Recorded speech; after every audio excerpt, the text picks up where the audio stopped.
Bien, bonsoir mes chers camarades. Je ne vois pas très bien ce que je peux dire après ce que nous avons entendu. Je crois que c'était une journée extrêmement riche, avec pratiquement tous les sujets qui ont été évoqués, tous les sujets qui ont été à peu près traités. Donc, que dire? Bien, vous voulez... Le texte de notre journée était très intéressant. Comment, entre guillemets, refaire de la France un pays entreprenant et innovant? Ce qui a l'air de dire, la France a été entreprenante et innovante, elle ne l'est plus. Je pense que c'est peut-être un petit peu, comme toujours, magnifier le passé et ne pas rendre au présent ce qu'elle a de bien. Alors, un pays entreprenant, c'est un pays qui a besoin d'entrepreneurs, première chose. L'entrepreneur, ça ne s'apprend pas tellement à l'école. En réalité, l'entrepreneur, c'est beaucoup plus un tempérament, c'est beaucoup plus une volonté, c'est quelque chose qu'on a dans les tripes, ou que l'on n'a pas. Et il y a quand même quelque chose dans ce domaine-là qui me frappe, c'est le gaspillage que nous avons en France de nos talents d'éventuels futurs entrepreneurs. Nous avons, si vous regardez en France, nous avons un nombre de créations de petites entreprises considérable. Je crois que la proportion, je ne sais pas si ce que je vous dis est toujours vrai, mais je sais qu'à un moment donné, il y a quelques années, on faisait ressortir que le nombre de créations d'entreprises en France était proportionnellement à la population plus important qu'aux États-Unis. Mais au bout de 5 ans, c'était complètement renversé, c'est-à-dire que le système français n'avait pas été capable de supporter ces créateurs d'entreprises. Et puis, autre élément aussi qui est important, c'est que même ces entreprises qui ont réussi, bien, elles ont besoin à un moment donné de franchir une deuxième étape. Et si vous regardez un pays comme l'Allemagne, en Allemagne, dans cette deuxième étape, ils sont terriblement aidés par les grandes entreprises, alors qu'en France, les grandes entreprises se désintéressent des petites entreprises. Donc on a un système français qui manifestement fonctionne mal pour l'entrepreneur, parce qu'une carrière d'entrepreneur, ce n'est pas 35 heures. Ce sont des gens qui travaillent 70 heures par jour, ce sont des gens qui se mettent les tripes au soleil, ce sont des gens qui veulent gagner de l'argent, c'est grand péché en France de vouloir gagner de l'argent, ce sont des gens qui ne dorment pas tous les soirs très tranquilles. Bon.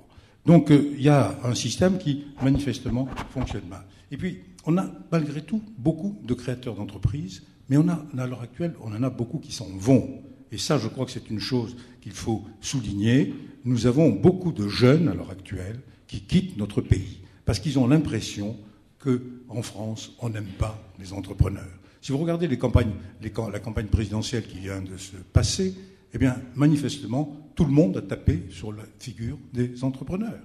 Tout le monde. On a pris les mauvais exemples, bien sûr, les gars qui s'en sont mis plein les poches, mais on a tapé sur l'entrepreneur en général. On a du mal de l'entrepreneur. Alors, pour un jeune type qui a envie de créer une entreprise, il a quand même envie aussi de jouir de l'estime de la population. Et il se dit, je ne vais pas aller là, je vais aller dans les pays où on aime les entreprises, je vais aller au Canada, je vais aller en Angleterre, je vais aller ailleurs, mais je n'ai pas en France. Et ça, c'est un des drames que nous avons à l'heure actuelle. Nous avons un drame, c'est que nous avons beaucoup trop de jeunes Français à l'heure actuelle qui en veulent réellement et qui s'en vont. Autre remarque sur cette jeunesse que nous avons, vous le savez, chaque année 150 000 jeunes qui partent sans savoir lire, écrire et compter. Je m'occupe pas mal des quartiers.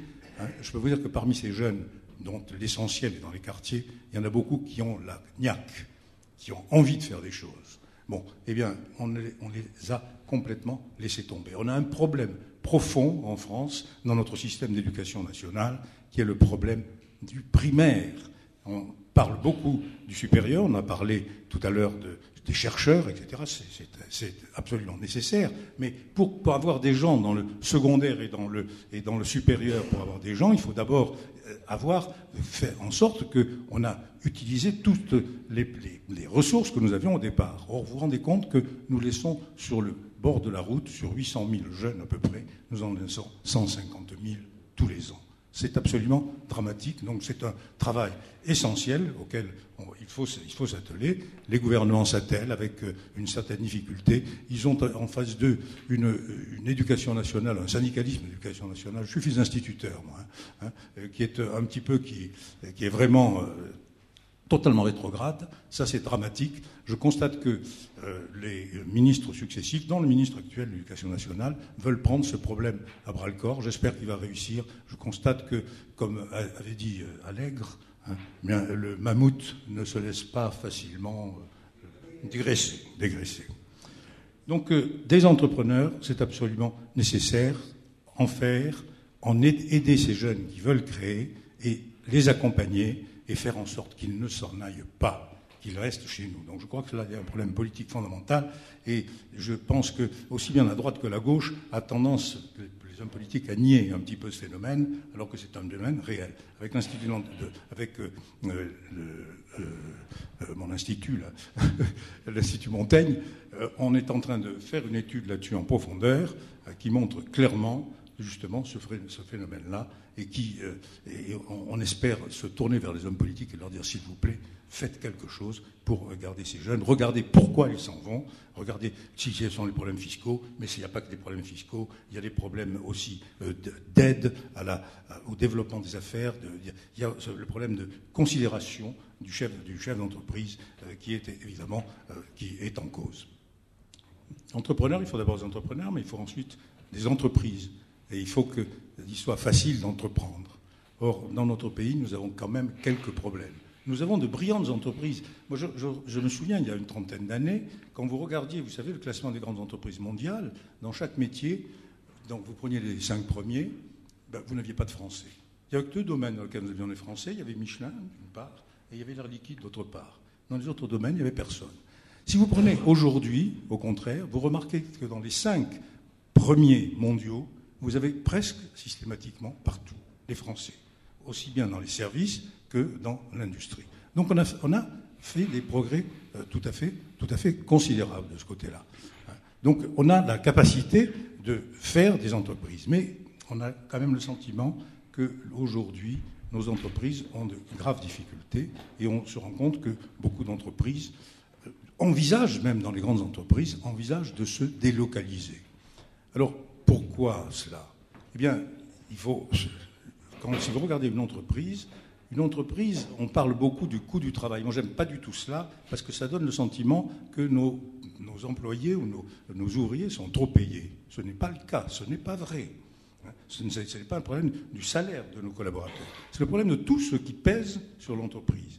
Et quand vous regardez la charge des entreprises en France, 56% du PIB, que vous le comparez au chiffre allemand à côté, qui est de l'ordre de 40%, et d'autres de nos voisins sont au même chiffre de 40%, eh bien, ça fait une différence pour la France de 200 milliards par an. 200 milliards, oui, c'est bien ça, oui. Ça fait une différence absolument gigantesque. Bon, donc, non, 200 milliards, c'est autre chose. On en parlera tout à l'heure. C'est le coût de l'État, ça. Non, ça fait une différence absolument gigantesque. Le poids qui pèse sur les entreprises, le poids qui pèse sur l'entreprise allemande sont tout à fait différents. Donc, l'entreprise n'a pas les moyens de sa compétitivité, elle n'a pas les moyens de son efficacité, donc elle préfère aller ailleurs. Et puis elle a aussi tout un tas de systèmes en France. Nous avons des systèmes extrêmement compliqués, extrêmement lourds pour les entreprises. Ne parlons pas du Code du travail, enfin si, il faut en parler, le Code du travail. La réputation que nous avons fait des 35 heures qui est absolument déplorable. Vous avez le principe de précaution. Le principe de précaution, je peux vous donner un témoignage. J'avais une entreprise américaine c'était une entreprise pharmaceutique qui voulait, en Europe, installer un centre de recherche. Et leur idée, a priori, parce que le patron était un Français, leur idée était de le faire en France. Et puis est arrivé patatras le principe de précaution, c'est pas mauvais le principe de précaution, mais c'est comme en thermodynamique. Vous savez, il y a les 2 principes. On a inventé le second avant le premier, ben là c'est pareil. Là, il faudrait inventer le premier, c'est-à-dire qu'il dit oui à un principe de précaution, mais d'abord, il y a un principe d'innovation. De la précaution dans le cadre de l'innovation. Eh bien, que s'est-il passé? Cette entreprise, elle est allée investir en Allemagne. Elle n'a pas investi chez nous. Donc, l'idée que dans ce monde de plus en plus globalisé que nous avons, l'idée que la France est un pays où il ne fait pas bon d'investir, on n'aime pas l'entreprise, on n'aide pas les entreprises. C'est une idée qui est en train de se répandre de plus en plus. Et pourtant, a priori, les gens aiment venir investir en France. La France est quand même un pays où on investit encore, mais je crois que la tendance est mauvaise et il s'agit de réagir contre cette tendance. Alors l'autre question, effectivement, qui fait un petit peu peur, la difficulté que nous avons en France, c'est que la France est un pays qui a des frais généraux beaucoup trop élevés. Et là, c'est le coût, la charge, le coût de l'État, et quand je dis l'État, je dis tout le fonctionnement, notre fonctionnement, et qui est absolument dément. Le chiffre de 200 milliards que je vous prenais, c'est la différence du coût de l'État pris dans son ensemble entre la France et l'Allemagne. Si nous avions le même chiffre qu'en Allemagne, nous aurions 200 milliards de plus à notre disposition, pour en faire ce que l'on veut, en particulier pour financer le développement de nos activités. Donc ces frais généraux du pays, il faut se poser la question. Donc il faut se poser la question de prendre de l'argent qui à l'heure actuelle est pompé sur les entreprises, d'en pomper beaucoup moins. Avec l'Institut Montaigne, nous avions chiffré ce chiffre à 50 milliards qu'on devait enlever aux entreprises. Entre parenthèses, c'est le même chiffre qu'au départ, M. Gallois avait envisagé, les transférer sur la consommation. Par rapport aux autres pays, la France est un pays qui a privilégié la consommation par rapport à la production. Donc 50 milliards, alors je vous laisse, on avait, parmi les gens qui travaillaient sur ce sujet, il y avait des gens de droite, il y avait des gens de gauche, ils sont arrivés à un consensus, ce qui est formidable. Et ce 50 milliards, le problème était de savoir comment les pomper, c'est-à-dire en détruisant un certain nombre de niches fiscales qui sont devenues complètement inutiles, ça c'est un élément, et puis deuxièmement, probablement en touchant la TVA. Malheureusement, pendant la campagne électorale, on a parlé de la TVA, alors la TVA est devenue un objet sacré. Alors, en dehors de cela, pays entreprenant, pays innovant. Alors l'innovation, là, de ce côté-là, je crois effectivement qu'on en a beaucoup parlé, et que là aussi, les Français sont très bons. Si vous regardez si vous allez dans les grandes universités américaines, les Français qui arrivent sont très bien vus, sont considérés comme très très bien formés. Donc nous sommes très bien considérés à l'étranger. Et pourtant, on a le sentiment, et vous l'avez dit, que notre innovation se porte mal. On est pourtant très bon en mathématiques en particulier. Nous sommes quand même dans le IFIL, nous sommes les champions de la médaille IFIL par rapport au nombre de chercheurs. On est bon, si vous voulez. Il n'y a pas de problème. Mais on n'a pas les résultats que l'on pourrait mériter, que l'on devrait avoir dans le domaine de l'innovation. Pourquoi ? Parce que je pense que nous oublions aussi tout à l'heure, peut-être qu'on peut faire revenir Schumpeter, il faut détruire pour construire. Je pense que dans l'innovation, il faut de temps en temps complètement laisser tomber quelque chose et pour rebâtir à côté. C'est certain que ce que nous vivons à l'heure actuelle avec Florence, je ne me souviens plus comment ça s'appelle, le patelin, on fait de l'industrie, de l'acier, plus personne n'a besoin d'acier. À l'heure actuelle, de cet acier, on a besoin de beaucoup moins d'acier, beaucoup moins. Et on a besoin d'acier un peu plus. Donc il y a toute une partie de l'activité, cette activité, qui est, hélas, à faire disparaître.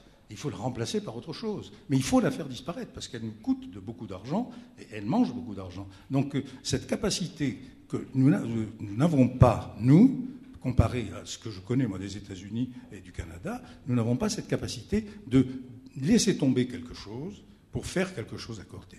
On défend toujours des choses qui ne méritent plus d'être défendues. Donc ça, c'est manifestement une des faiblesses de notre pays. Et puis, je dirais peut-être que notre formation de nos élites, de ce côté-là, n'est pas très bonne.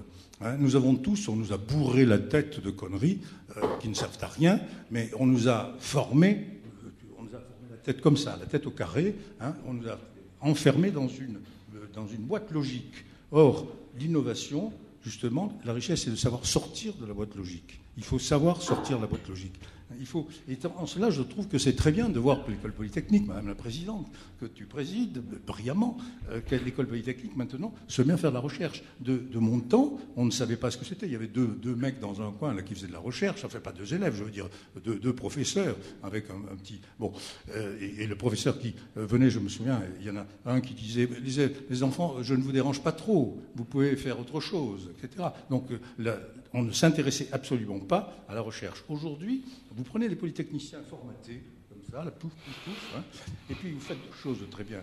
Vous leur faites faire de la recherche, C'est-à-dire qu'ils sont obligés de changer complètement, d'essayer de sortir de la boîte logique et de chercher quelque chose qu'ils ne voient pas, qui n'existe pas. Puis deuxièmement, il y a une chose aussi que vous faites, vous les envoyez un petit peu se promener à l'étranger, voir ce qui se passe. Et ça aussi, c'est une qualité.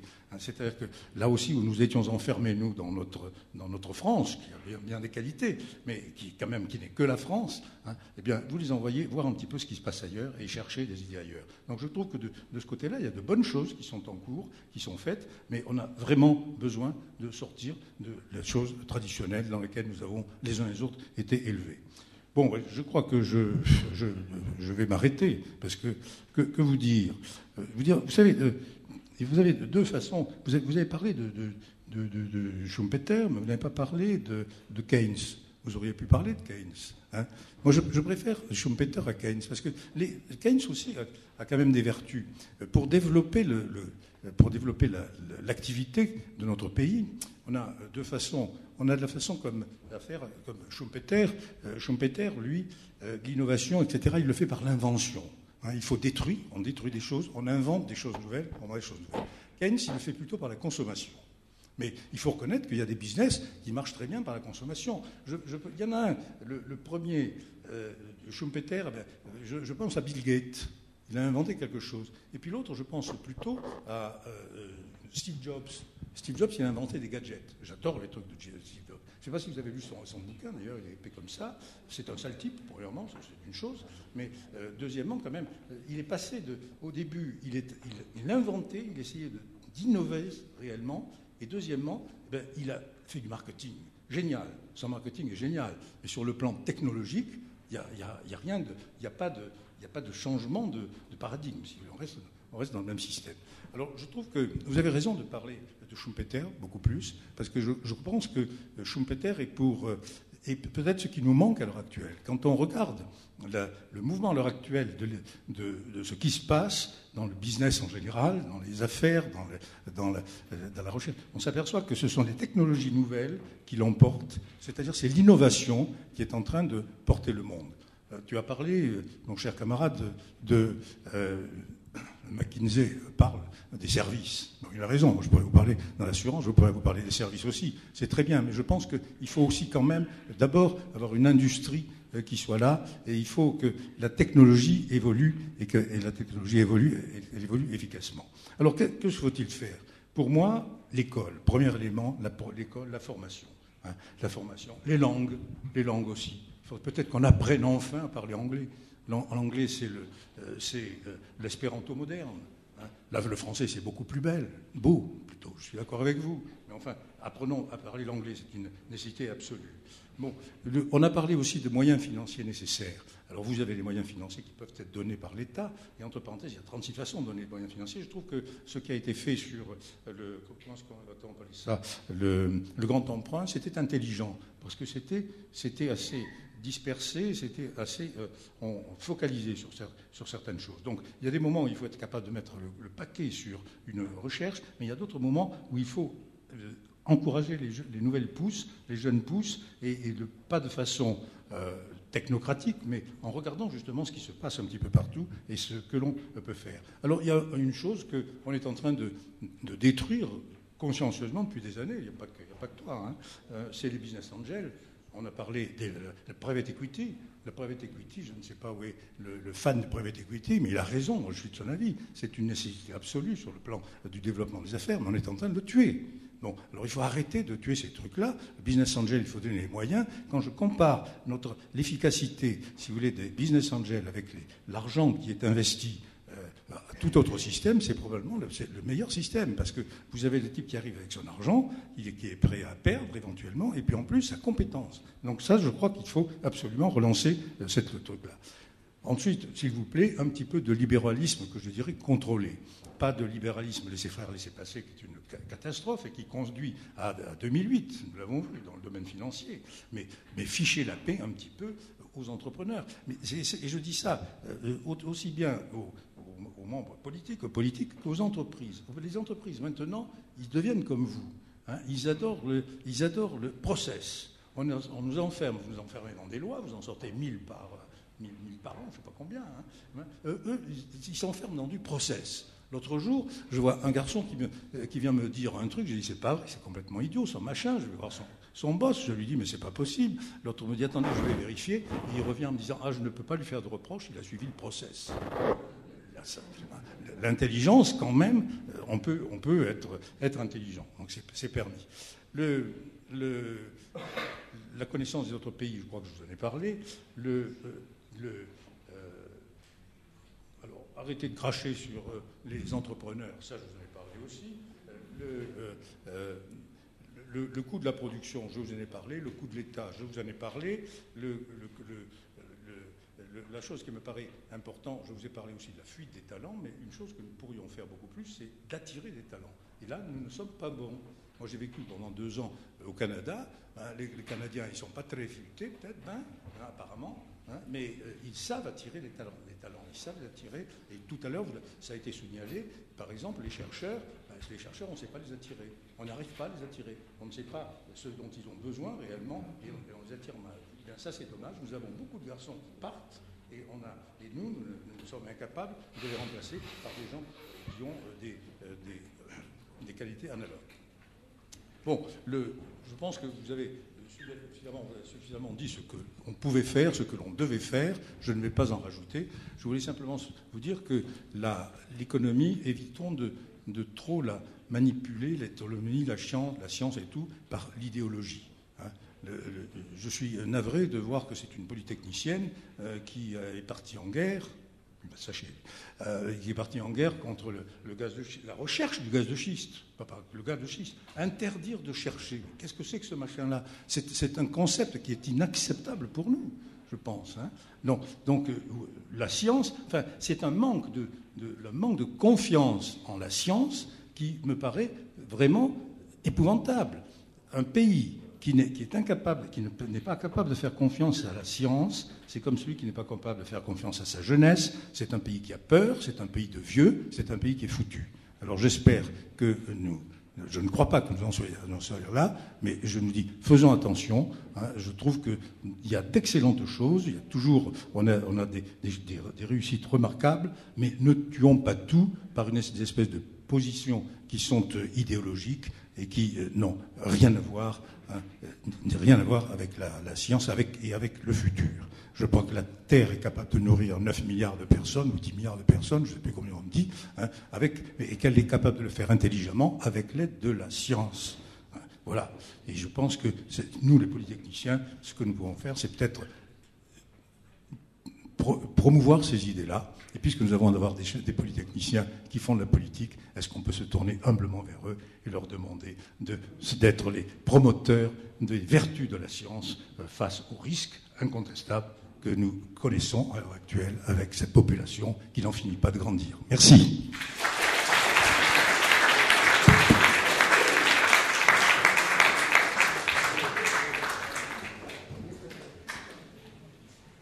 Je voudrais remercier Claude Bébéard en votre nom à tous. Je vais t'envoyer l'exposé de l'orateur surprise que tu n'as pas pu écouter parce que tu étais pris en début d'après-midi. Et c'était Schumpeter qui a parlé de Keynes, comme tu le constateras. Je voudrais dire aussi que c'est vrai que la France n'est pas un pays de vieux. Nous deux qui sommes nés en 1935 et qui sommes encore actifs, nous ne pouvons plus prendre notre retraite puisque nous avons dépassé les 60 ans et nous avons donc raté le coche. Alors, c'est trop tard, donc nous resterons actifs jusqu'au bout. Je voudrais remercier tous les orateurs des 4 tables rondes et les modérateurs de ces tables rondes qui ont contribué au succès de cette journée.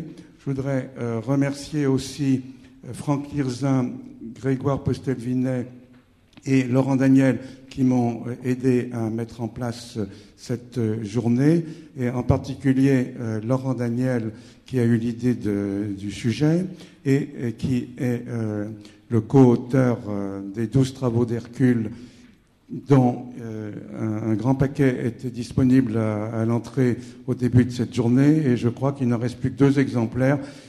Si vous voulez, vous pouvez encore les avoir à 20 €. À partir de demain, ça sera 24 €.